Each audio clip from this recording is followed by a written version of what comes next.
அனைத்து விவசாய நண்பர்களுக்கும் வணக்கங்க. இன்றைக்கி வந்து பார்த்திங்கன்னா, நம்ம எலுமிச்சன்ற ரகத்தை பற்றி தான் நம்ம பார்க்க போகிறோம். இதுக்கு முந்தைய வீடியோ வந்து பார்த்திங்கன்னா, பாலாஜி லெமனை பற்றியான ஒரு வீடியோ பதிவு நம்ம அப்லோட் பண்ணியிருக்கோம். ஸோ அதை பார்த்துட்டு வந்தீங்கன்னா, இதில் உங்களுக்கு சில விஷயங்கள் வந்து கிடைக்குங்க. சரிங்களா? எலுமிச்சையானது வந்து பார்த்திங்கன்னா, தமிழ்நாட்டில் வந்து பரவலாக எல்லா இடங்கள்லுமே வந்து பயிர் பண்ணுறாங்க. நம்மக்கிட்ட ஒரு கொஞ்சமான லேண்ட் இருந்தால் கூட அதை நம்ம எளிமையான முறையில் எலுமிச்சை வந்து பயிரிட்டு நல்ல லாபகரமான தொழிலாக நம்மளால் மாற்ற முடியுங்க. அதை பற்றி தான் இந்த வீடியோ பதிவில் நம்ம தெளிவாக பார்க்க போகிறோம். இன்றைக்கி நம்ம பார்க்கக்கூடிய லெமன் வந்து பார்த்திங்கன்னா, இது வந்து மார்க்கெட் லெமன் சொல்லுவாங்க. ஓகேங்களா? தமிழ்நாட்டில் அதிகமாக பயிர் பண்ணுறது பாலாஜி, மார்க்கெட் இந்த 2 வகையான எலுமிச்சை வந்து பயிர் பண்ணுவாங்க. இப்போ பார்க்குற கன்று வந்து பார்த்திங்கன்னா, ஏர் லேயரிங் மூலிமா உற்பத்தி பண்ண கன்றுங்க. சரிங்களா? இதனுடைய வாழ்நாள்னு பார்த்திங்கன்னா 35 வருஷத்துலேருந்து 40 வருடங்கள் வரைக்குமே நமக்கு ஒரு நல்ல லாபத்தை அள்ளி தரக்கூடிய ஒரு நல்ல பயிர்னு சொல்லலாம். இது எந்த மாதிரியான மண்ணில் வரும்னு பார்த்தீங்கன்னா, சரளை மண், களிமண், அப்புறம் செம்மண் ஆகிய பூமிகளில் வந்து நல்லாவே இந்த செடியானது நல்லாவே வளரும். நல்லாவே வளர்ந்து நமக்கு ஒரு நல்ல ரிட்டர்னையும் தரக்கூடிய ஒரு பயிருங்க. இதனுடைய குழி அளவுன்னு பார்த்தீங்கன்னா, இதனுடைய செடிக்கு இடைவெளின்னு பார்த்தீங்கன்னா என்னன்றது இந்த வீடியோ பதிவில் நம்ம பார்க்கலாங்க.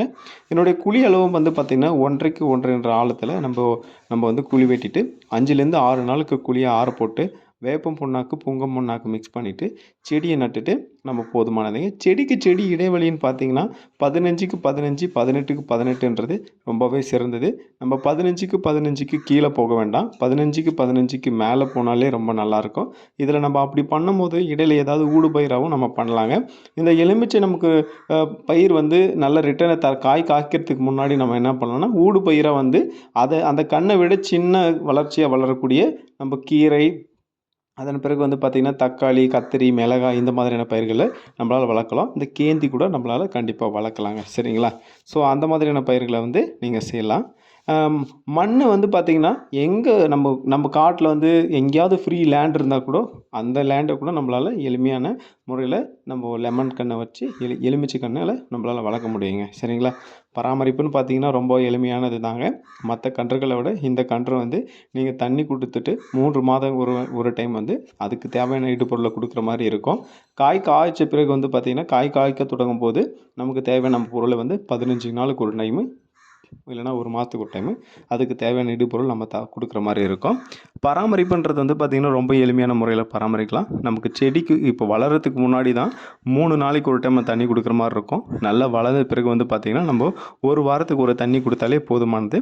இதனுடைய நோய் தாக்குதல்னு பார்த்திங்கன்னா, அந்த வைரஸ் நோய் ஒன்று வருங்க அதனுடைய காயில். 2வது அந்த காய் வந்து பார்த்திங்கன்னா சைனிங் இருந்தால் நல்ல ரிட்டர்ன் போகும். பழைய தாக்குதல் இருக்குங்க. அது நம்மளால் வந்து இயற்கையான முறையில் நம்ம கண்ட்ரோல் பண்ணலாம். அதுக்கு என்னென்ன தேவைப்படும்னு பார்த்தீங்கன்னா, நமக்கு வேப்பம் எண்ணெயும், அப்புறம் வந்து பார்த்திங்கன்னா இலுப்பை எண்ணெய் மற்றும் அப்புறம் வந்து நம்ம பூங்க எண்ணெய் இது 3மே மிக்ஸ் பண்ணி நம்ம 15 நாளைக்கு ஒரு டைம் கொடுத்துட்டு வந்தாலே கண்ட்ரோல் ஆகிருங்க. அதுக்கப்புறம் வந்து பார்த்திங்கன்னா, நம்ம இயற்கையான முறையில் ஜீவாமிர்தம், பஞ்சகாவியா, அதுக்கப்புறம் மீனமிலமானது பூக்கிறதுக்கு முன்னாடி கொடுத்தோன்னா நல்ல ரிட்டர்ன் கிடைக்கும். அப்புறம் காய் காய்ச்சிட்டு இருக்க போது வந்து பார்த்திங்கன்னா, இஎம்ஐ கார்சல் பயன்படுத்துகிறப்போ நமக்கு வந்து நல்ல ரிட்டர்ன்ஸை கொடுக்குங்க. சரிங்களா? நல்ல ரிசல்ட்டும் கிடைக்கும். ஸோ இது இவ்வளோ தாங்க நம்ம பராமரிப்புன்னு சொல்கிறது.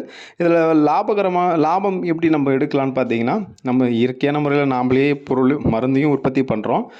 மார்க்கெட்டில் நம்ம கொண்டு போய் கொடுக்குறப்போ நம்மளுடைய காய் நல்ல தரமாக சைனிங்காக இருந்ததுன்னா நமக்கு நல்லாவே ரிட்டர்ன் கிடைக்குங்க. ஒரு காய் ₹2 ₹3 வரைக்குமே போகுங்க. வெயில் காலம் வந்து பார்த்திங்கன்னா நமக்கு நிறையவே ஜூஸ் பயன்படுத்துவாங்க. அதனால வெயில் காலங்களில் நிறையவே இது போகுங்க. ஓகேங்க, நல்ல விலை போகும். காயானது வந்து நம்ம தோட்டத்திலே வந்து வியாபாரிங்க வாங்கிட்டு போகிறதுக்கான வாய்ப்பு இருக்குது. நம்ம மார்க்கெட்டில் கொண்டு போய் கொடுக்கறதுக்கான வாய்ப்பு இருக்குது. ஸோ உங்களுக்கு எப்படி இருக்கோ அதை பயன்படுத்துங்க.